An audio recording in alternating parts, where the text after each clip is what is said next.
सूत जी बोले, हे तपोधन, आप लोगों ने जो प्रश्न किया है वही प्रश्न नारद ने नारायण से किया था, सो नारायण ने जो उत्तर दिया वही मैं आप लोगों से कहता हूँ। नारद जी बोले, विष्णु ने अधिमास का अपार दुख निवेदन करके जब मौन धारण किया तब हे बद्रीपते पुरुषोत्तम ने क्या किया, सो इस समय आप हमसे कहिए। श्रीनारायण बोले, हे वत्स, गोलोकनाथ श्री कृष्ण ने विष्णु के प्रति जो कहा वह अत्यंत गुप्त है, परंतु भक्त, आस्तिक, सेवक, दंभरहित, अधिकारी पुरुष को कहना चाहिए। अतः मैं सब कहता हूँ, सुनो। यह आख्यान सत्कीर्ति, पुण्य, यश, सुपुत्र का दाता, राजा को वश में करने वाला है और दरिद्रता को नाश करने वाला एवं बड़े पुण्यों से सुनने को मिलता है। जिस प्रकार इसको सुने उसी प्रकार अनन्य भक्ति से सुने हुए कर्मों को करना भी चाहिए। श्री पुरुषोत्तम बोले, हे विष्णु, आपने बड़ा अच्छा किया जो मलमास को लेकर यहाँ आए। इससे आप लोक में कीर्ति पावेंगे। आपने जिसका उद्धार स्वीकार किया उसको हमने ही स्वीकार किया, ऐसा समझें। अतः इसको हम अपने समान सर्वोपरि करेंगे। गुणों से, कीर्ति के अनुभाव से, सदैश्वर्य से, पराक्रम से, भक्तों को वर देने से और भी जो मेरे गुण हैं, उनसे मैं पुरुषोत्तम जैसे लोक में प्रसिद्ध हूँ। वैसे ही यह मलमास भी लोकों में पुरुषोत्तम करके प्रसिद्ध होगा। मेरे में जितने गुण हैं वे सब आज से मैंने इसे दे दिए।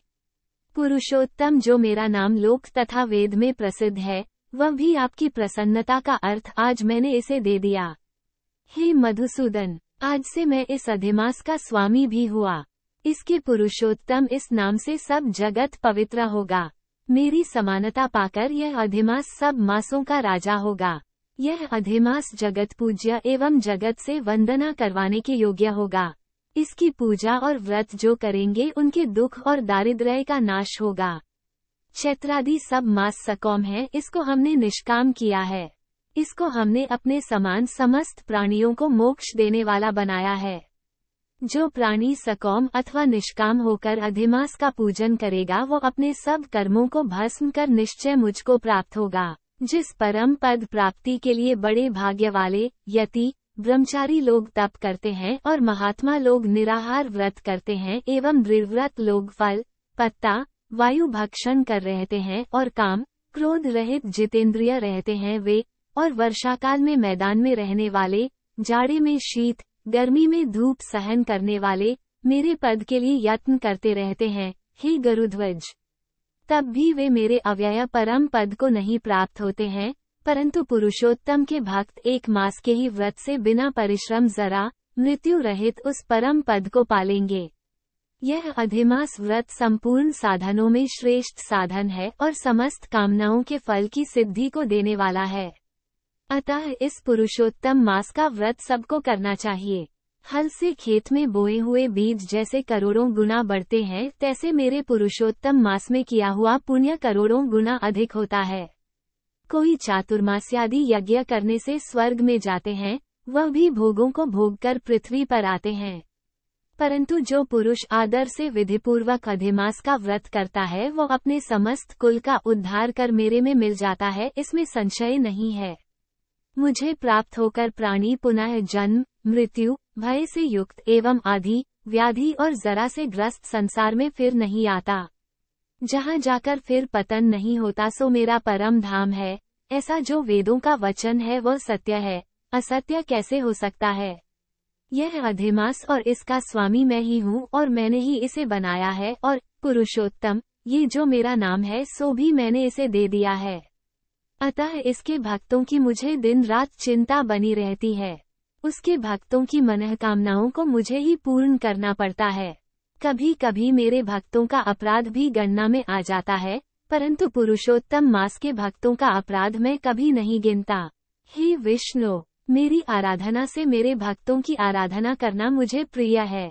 मेरे भक्तों की कामना पूर्ण करने में मुझे कभी देर भी हो जाती है, किंतु मेरे मास के जो भक्त हैं उनकी कामना पूर्ण करने में मुझे कभी भी विलंब नहीं होता है। मेरे मास के जो भक्त हैं वे मेरे अत्यंत प्रिय हैं। जो मनुष्य इस अधिमास में जप, दान नहीं करते वे महामूर्ख हैं, और जो पुण्य कर्म रहित प्राणी स्नान भी नहीं करते एवं देवता, तीर्थ द्विजों से द्वेष करते हैं, वे दुष्ट, अभागी और दूसरे के भाग्य से जीवन चलने वाले होते हैं। जिस प्रकार खरगोश के सींग कदापि नहीं होते, वैसे ही अधिमास में स्नानादि न करने वालों को स्वप्न में भी सुख प्राप्त नहीं होता है। जो मूर्ख मेरे प्रिय मलमास का निरादर करते हैं और मलमास में धर्माचरण नहीं करते, वे सर्वदा नरकागामी होते हैं। प्रति तीसरे वर्ष पुरुषोत्तम मास प्राप्त होने पर जो प्राणी धर्म नहीं करते, वे कुंभीपाक नरक में गिरते हैं और इस लोक में दुख रूप अग्नि में बैठे स्त्री, पुत्र, पौत्र आदिकों से उत्पन्न बड़े भारी दुखों को भोगते हैं। जिन प्राणियों को यह मेरा पुण्यतम पुरुषोत्तम मास अज्ञान से व्यतीत हो जाए, वे प्राणी कैसे सुखों को भोग सकते हैं? जो भाग्यशालिनी स्त्रियां सौभाग्य और पुत्र सुख चाहने की इच्छा से अधिमास में स्नान, दान, पूजनादि करती हैं, उन्हें सौभाग्य, संपूर्ण संपत्ति और पुत्रादि यह अधिमास देता है। जिनका यह मेरे नाम वाला पुरुषोत्तम मास दानादि से रहित बीत जाता है, उनके अनुकूल मैं नहीं रहता और न उन्हें पति सुख प्राप्त होता है। भाई, पुत्र, धनों का सुख तो उसे स्वप्न में भी दुर्लभ है। अतः विशेष करके सब प्राणियों को अधिमास में स्नान, पूजा, जप आदि और विशेष करके शक्ति के अनुसार दान अवश्य कर्तव्य है। जो मनुष्य इस पुरुषोत्तम मास में भक्तिपूर्वक मेरा पूजन करते हैं, वे धन, पुत्र और अनेक सुखों को भोगकर पुनः गोलोक के वासी होते हैं। मेरी आज्ञा से सब जन मेरे अधिमास का पूजन करेंगे। मैंने सब मासों से उत्तम मास इसे बनाया है, इसलिए अधिमास की चिंता त्याग कर हे रमाप्ते, आप इस अतुलनीय पुरुषोत्तम मास को साथ लेकर अपने बैकुंठ में जाओ। श्री नारायण बोले। इस प्रकार भगवान श्री कृष्ण के मुख से रसिक वचन श्रवण कर विष्णु अत्यंत प्रसन्नतापूर्वक इस मलमास को अपने साथ लेकर नूतन जलधर के समान श्याम भगवान श्री कृष्ण को प्रणाम कर गरुड़ पर सवार हो शीघ्र बैकुंठ के प्रति चल दिए। इति श्री बृहन्नारदीये पुरुषोत्तममास महात्म्ये सप्तमोऽध्यायः 7। जय जय श्री राधे।